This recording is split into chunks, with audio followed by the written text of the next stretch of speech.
आम आदमी दिखने के लिए जेब में रेनॉल्ड का पेन 1 रुपया वाला लगा करके घूमते हैं। आम आदमी दिखने के लिए सर्दियों के अंदर लोफर चप्पल जुराब के साथ पहनते हैं। दुख की बात यह है कि एक ऐसा व्यक्ति जिसने एफिडेविट दिया कि वो आम आदमी की तरह सारी जिंदगी रहेगा, आम आदमी की तरह दिल्ली का मुख्यमंत्री रहेगा, उसके द्वारा भ्रष्टाचार के, उसकी सरकार के अंदर भ्रष्टाचार के और जिस स्टाइल ऑफ लिविंग को उन्होंने अपनाया है, अपने मकान को बना करके उन्होंने सारे रिकॉर्ड तोड़ दिए। दिल्ली की अगर सिंप्लिसिटी की, सादगी की अगर कोई मिसाल अगर हम कहेंगे तो उसका नाम श्रीमती शीला दीक्षित है। कोई भी व्यक्ति श्रीमती शीला दीक्षित जी से अगर उनके घर पे निवास स्थान में जाकर के अगर मिलता था तो उसको सबसे पहले सादगी का एहसास होता था। और अरविंद केजरीवाल जी ने अपने महल को बनाने में, सजाने में जितना पैसा खर्च कर दिया, श्रीमती शीला दीक्षित जी की पूरी कैबिनेट 15 साल के अंदर मिलाकर के उतना पैसा खर्च नहीं किया होगा, उसका आधा भी नहीं किया होगा, उसका 10वां हिस्सा भी नहीं किया होगा जितना केजरीवाल जी ने 2 साल में खर्च अपने महल पे कर दिया। आज मैं नए खुलासे के साथ में आप सब लोगों के माध्यम से दिल्ली की जनता को कुछ बताना चाहता हूं। ये मात्र 45 करोड़ का खर्चा नहीं है। केजरीवाल जी के महल पे मात्र 45 करोड़ नहीं खर्च हुए। केजरीवाल जी के महल पे 171 करोड़ रुपया खर्च हुआ है।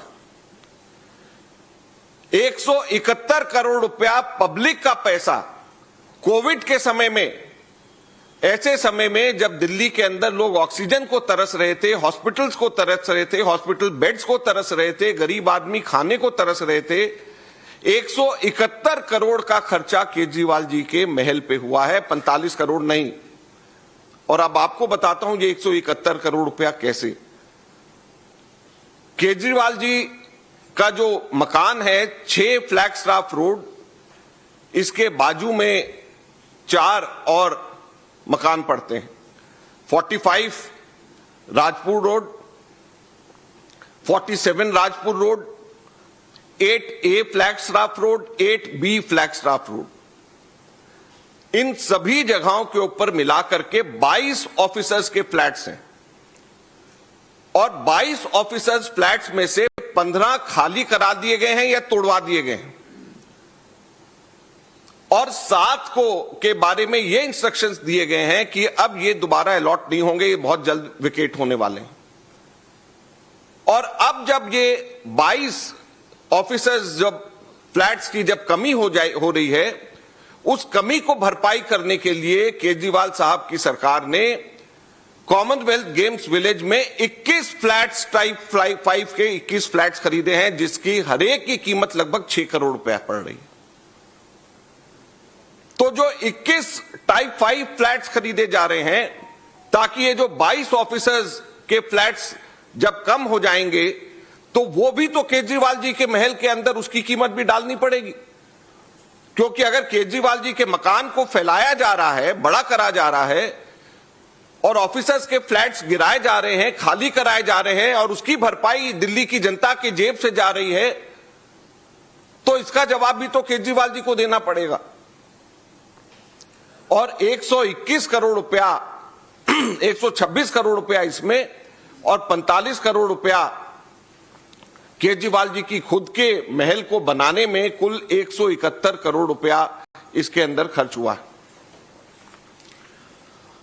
और अब मैं आप लोगों को इसके साथ में यह बताना चाहूंगा कि कैसे ये दिल्ली के हेरिटेज के ऊपर, दिल्ली की ग्रीनरी के ऊपर, दिल्ली के मास्टर प्लान के ऊपर, इन सब के ऊपर साथ साथ में बजट के अंदर भी लोगों को बेवकूफ बनाने के लिए प्रिविलेज का मामला बनता है। अगर भाजपा के जो विधायक है उनमें जरा सी भी समझ होती तो ये तो ब्रीच ऑफ प्रिविलेज का सीधे सीधे मामला है कि हाउस से बजट पास करा लिया गया और डिमांड फॉर ग्रांट्स के अंदर कहीं पर भी मेंशन नहीं है कि मुख्यमंत्री का आवास बन रहा है। तो ये तो सीधे सीधे ब्रीच ऑफ प्रिविलेज का मामला। मास्टर प्लान की अवहेलना, हेरिटेज की अवहेलना, और क्यों हेरिटेज की अवहेलना है, क्यों मास्टर प्लान की अवहेलना है, मैं इसके अंदर आज मैंने उपराज्यपाल जी को एक लेटर में लिख रहा हूं इस प्रेस कॉन्फ्रेंस के बाद में, और उसके अंदर मैं ये मास्टर प्लान की इन रेलेवेंट पोर्शंस को दे रहा हूं। मास्टर प्लान के अंदर यह कहा गया है, higher FAR shall however not be permissible in redevelopment of Lutyens Bungalow Zone, Civil Lines Bungalow Zone area and Monument Regulated Zones। फिर से मैं बोल रहा हूं, higher FAR however not be permissible in redevelopment of Lutyens Bungalow Zone, Civil Lines Bungalow area and Monument Regulated Zone। ये Civil Lines Bungalow areas है जिसके बारे में मास्टर प्लान 3.3.2 के मास्टर प्लान में ये लिखा हुआ है कि हायर FAR नहीं दिया जाएगा। और जो लोग भी यहां पर केजरीवाल जी के मकान में पहले गए होंगे उनको याद होगा कि या चौधरी प्रेम सिंह जी जब यहां पे रहते थे एज स्पीकर जब गए, या अमरीश गौतम जब डिप्टी स्पीकर रहते थे जब वहां पे गए, मुझे अच्छे से याद है जब मैं वहां पे जाता था, ये single storey old colonial architecture है, जैसे लुटियंस बंगलो जोन में है, ये उससे भी पुराना है, सिंगल स्टोरी है, यहां पे कोई डबल स्टोरी नहीं। और अब जो है इसको तोड़ करके वहां पर बेसमेंट, ग्राउंड, फर्स्ट, सेकंड, यानी अगर बेसमेंट हटा दे तो 3 मंजिला वहां पे बनाया गया है, और 20,000 स्क्वायर फीट इसके अंदर जो है टोटल कंस्ट्रक्टेड एरिया है, जो कि डबल कर दिया गया है जितना पहले था उससे। तो आप बताएं, मैं आपसे पूछता हूं, आपके माध्यम से दिल्ली की जनता से पूछता हूं कि ये हेरिटेज लॉ की वायलेशन है या नहीं है। हमारी दिल्ली जो जिसकी एक हेरिटेज वैल्यू है, और एक मैं 4.2.21 मास्टर प्लान का है, लिखा है कि the essential character of wide avenues, large plots, extensive landscapes and low rise development has a heritage value which has to be conserved. Mixed use, high intensity development, reduction of green cover, de-densification of trees is not permitted at all. Is not permitted at all, ये लिखा हुआ है हमारे master plan के अंदर। और यहां पर इन्होंने ग्राउंड फ्लोर का, अब जैसे ये हमारा एआईसीसी है, तो क्या यहां पर हम एआईसीसी में ग्राउंड फ्लोर, ऊपर से इसके फर्स्ट फ्लोर, उसके ऊपर एक सेकेंड फ्लोर और नीचे बेसमेंट क्या हम बना सकते हैं? ये सब ओल्ड बंगलो जोन एरियाज है। तो ये पूरा का पूरा हेरिटेज स्ट्रक्चर को डिमोलिश वहां पर कर दिया गया है, और ये दिल्ली की जनता के साथ और हेरिटेज वैल्यू के साथ में एक बहुत बड़ा अन्याय है। इसमें जैसे मास्टर प्लान में मैंने लिखा है कि reduction of green cover is not allowed, D densification of trees is not allowed. ये 2 चीजें इसमें लिखी हुई हैं, और 28 पेड़ वहां पर काट दिए गए, फुल ग्रोन 28 पेड़, बरगद के, आम के 28 पेड़ वहां पर काट दिए गए हैं, ये ऑन रिकॉर्ड। तो अब जो है दिल्ली की जनता सिर्फ ये नहीं पूछती कि आपने 171 करोड़ अपने खुद के शीश महल के ऊपर, अपने खुद के महल के ऊपर क्यों खर्च कर लिया है, बल्कि सवाल ये भी उठता है कि आपने हेरिटेज की धज्जियां कैसे दिल्ली की उड़ा दी, आपने ग्रीन एनवायरनमेंट की धज्जियां वहां पर 28 फुल ग्रोन पेड़ काट करके आपने कैसे वहां पर से उसको उड़ा दिया। तो ये दुख की बात है कि आज ऐसी स्थिति के अंदर यहां पे हो रहा है। और जैसे मैंने कहा कि ये पूरा सरकमवेंट किया जा रहा है, जो हमारे बजट के प्रोविजंस हैं, डिटेल्ड डिमांड फॉर ग्रांट जो बजट के अंदर दिया जाता है, उसके अंदर कहीं पर भी ये मेंशन नहीं था कि ये मुख्यमंत्री जी का आवास बनाया जा रहा है। आप पार्लियामेंट के अंदर अगर देखें, प्राइम मिनिस्टर का बन रहा, उसमें लिखा होता है। दूसरी स्टेट्स में जाएं जहां पे मुख्यमंत्री अपना बना रहे, वहां लिखा होता है। यहां पर कहीं पर भी इस हेड के अंदर नहीं डाला गया कि 171 करोड़ रुपया यहां पर हम लोगों ने, या 45 करोड़ रुपया हम लोगों ने इस हेड के अंदर हम खर्च कर रहे हैं, कहीं पे भी नहीं। तो इससे ज्यादा हाउस की अवहेलना क्या हो सकती है, आज हम लोग आपके माध्यम से जानना चाहते हैं। मैं पिछले दिनों एक टीवी डिबेट में राघव चड्ढा जी मेरे पास में थे, सामने थे, वहां पर तो ज्यादा समय नहीं मिला। वो मुझे दिखा रहे थे कि उनके पास में प्रूफ है कॉरपोरेशन का, तो मुझे पता था कि क्या प्रूफ है उनके पास कॉरपोरेशन का, परमिशन का, लेकिन समय वहां। और अगर आप हमसे कठिन सवाल नहीं पूछ रहे, अगर आप करप्शन को उजागर नहीं कर रहे, तो इसका मतलब आप सही काम नहीं कर रहे। और हम लोग, आप लोगों को, हमको एनकरेज करना चाहिए। कांग्रेस पार्टी हमेशा इस चीज को प्रोत्साहित करती है। हम लोग भी रूलिंग पार्टी में थे, उस वक्त भी टाइम्स नाउ लगातार हम लोगों के खिलाफ बहुत सारे एक्सपोजेस किए, बहुत सारी बातें करी, कुछ ठीक थी, कुछ नहीं थी, कुछ प्रूव नहीं हो पाई अभी तक के, लेकिन हम लोगों ने कभी भी रिपोर्टर्स को या चैनल को प्रताड़ित करने का काम नहीं कांग्रेस ने किया। और इसलिए कोई भी रिपोर्टर को इस तरीके से प्रताड़ित किया जाए, हम उसके खिलाफ। सर, जो आप एलजी को चिट्ठी लिखने वाले हैं, जो आपने कहा, उसमें क्या आप मांग करने वाले हैं? एक, और दूसरा सवाल ये है कि पिछले दिनों में हमने देखा इसी मंच से केजरीवाल जी के प्रति नरमी दिखाई आपकी पार्टी ने, जिसके खिलाफ कहने या दूसरा सुर आपसे सुनाई दिया जब आपने खुद अपनी पार्टी को चेताया कि मत नरमी दिखाइए। अब जो ये नया खुलासा हुआ है, जो आप खुद कह रहे हैं कथनी और करनी में फर्क है, क्या हम आने वाले दिनों में कांग्रेस का क्या रुख देखेंगे? क्या लोकसभा चुनाव को लेकर आप लोग अलायंस का ऑप्शन? देखिए ये सब चीज, केजरीवाल का लिकर स्कैम, कांग्रेस पार्टी की कंप्लेंट पे हम लोगों ने, कांग्रेस पार्टी इसमें बीजेपी से भी आगे थी। सबसे पहले हमारी डीपीसीसी ने, कांग्रेस के दिल्ली प्रदेश कांग्रेस कमेटी ने केजरीवाल के लिकर स्कैम की कंप्लेंट करी थी सबसे पहले, और सबसे पहले प्रदर्शन करे थे। सीबीआई सबसे पहले कांग्रेस पार्टी दिल्ली के गई थी, अनिल चौधरी गए थे, हमारी डीपीसीसी गई थी।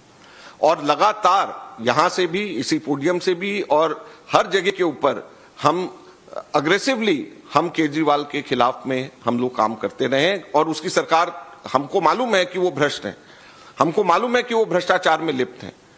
अभी जिस तरीके से अपने आप को आम आदमी कहते हैं वो, और आम आदमी की पार्टी कहते हैं वे, करोड़ों रुपए, 171 करोड़ रुपया जो आदमी अपने महल बनाने में खर्च कर दे, वो आम आदमी किस बात का? क्यों वो लोगों को बेवकूफ बनाते हैं? एक अपने दो लंबा वो पहन करके पैंट और शर्ट, और रेनॉल्ड की पैंट यहां पे लटका करके क्यों लोगों को बेवकूफ बनाते हैं? आप सब बात लोगों के सामने बोले तो ये आदमी का कैरेक्टर बताता है। जो केजरीवाल लोकपाल के नाम पे आया, अब चुप क्यों है? सेंट्रल गवर्नमेंट ने भी लोकपाल 2019 के 15 मार्च को उन्होंने लागू करा, वो भी सुप्रीम कोर्ट के आने के बाद। अभी भी उसके पास प्रोसिक्यूशन विंग नहीं है सेंट्रल गवर्नमेंट के पास। तो अब केजरीवाल क्यों नहीं धरने पे बैठते? अब केजरीवाल क्यों नहीं शोर मचाते? लोकपाल को, सेंट्रल गवर्नमेंट ने लोकपाल एक्ट को डाइल्यूट कर दिया, क्यों केजरीवाल धरने पे नहीं बैठते? सेंट्रल इंफॉर्मेशन कमीशन के सामने आरटीआई के 28,442 केसेस लंबित पड़े हैं, क्यों केजरीवाल नहीं बोलते? वो अपने आप को RTI actress Magsaysay award RTI के नाम पे ले लिया, क्यों नहीं बोलते? तो जो व्यक्ति का कैरेक्टर यह है कि जो दिखा करके, बता करके सत्ता के अंदर आए और उसको एकदम से पूरा भूल गए, तो उस व्यक्ति को दिल्ली की जनता, पार्टी, हर पॉलिटिकल पार्टी को समझना चाहिए कि इसका असली कैरेक्टर क्या है। 2014 के अंदर, 2015 के अंदर, 2014 में कांग्रेस पार्टी ने समर्थन किया इनको सरकार बनाने का। इन्होंने वापस क्या दिल्ली की जनता को दिया? कुछ नहीं। कांग्रेस के ही खिलाफ में बोल दिया। वो लोकपाल को लेकर के 40 दिन के बाद में डिसॉल्व कर दिया। वो कहां है लोकपाल? किसी को मालूम ही नहीं। और अभी भी ये भ्रष्टाचार के पैसे केजरीवाल जी ने गोवा के अंदर कांग्रेस के खिलाफ इस्तेमाल किया है। 100 करोड़ रुपए का मनी ट्रेल कांग्रेस के खिलाफ गोवा के इलेक्शंस में इस्तेमाल हुआ। गुजरात के अंदर ट्राइबल एरियाज के अंदर जानबूझ करके ट्राइबल कैंडिडेट्स खड़े करे ताकि कांग्रेस वहां से हारे। बीजेपी को मदद करी, क्योंकि गुजरात के अंदर बीजेपी को मात्र 3% वोट बीजेपी को फालतू मिले, लेकिन उनको 33% वोट बीजेपी, 33% सीट्स बीजेपी को फालतू मिल गए, 3% एक्स्ट्रा वोट्स लेकर के, क्योंकि ये 13-14% वोट ये केजरीवाल महोदय खा गए। जब से केजरीवाल दिल्ली में आया है, जब से बीजेपी दिल्ली में स्ट्रांग हुई है, ये कहते हैं कि ये बीजेपी के खिलाफ लड़ते हैं, बीजेपी के खिलाफ नहीं लड़ते, बीजेपी की मदद करते हैं। 2014 से पहले कभी भी हमने बीजेपी, शीला दीक्षित जी के नेतृत्व में हमने बीजेपी को लोकसभा एक भी नहीं जीतने दी थी। और केजरीवाल के आने के बाद में बीजेपी लोकसभा लगातार जीत रही है। पंजाब में क्या बीजेपी थी? पंजाब में बीजेपी नहीं थी, पंजाब में सिर्फ कांग्रेस या अकाली दल थी। तो जहां जहां पे ये कांग्रेस को कमजोर कर रहे हैं, वहां वहां पर केजरीवाल बीजेपी को मजबूत कर रहे हैं, ये हमको समझ लेना चाहिए। सर, इसी से बड़ा सवाल है, आपने जब कहा कि केजरीवाल भ्रष्ट हैं, कांग्रेस के वकील जो हैं उनको उनके मुकदमे नहीं लड़ने चाहिए, तो उसी वक्त में जो आपके प्रभारी हैं दिल्ली के शक्ति सिंह गोयल, उन्होंने मंच पे आकर कहा कि कांग्रेस आलाकमान का ये मानना है कि केजरीवाल के खिलाफ एजेंसियों का बेजा दुरुपयोग हो रहा है, हम केजरीवाल के साथ हैं। और अजय माकन जो कह रहे हैं ये उनका व्यक्तिगत बयान है, व्यक्तिगत बात। देखिए, मैं आपको बताता हूं, एजेंसीज का इतना भारी दुरुपयोग सेंट्रल गवर्नमेंट कर रही है कि जब वो सही।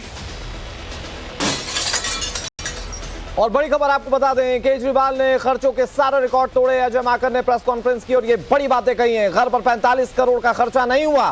कांग्रेस क्लेम कर रही है कि केजरीवाल के महल पर 171 करोड़ रुपए खर्च किए गए।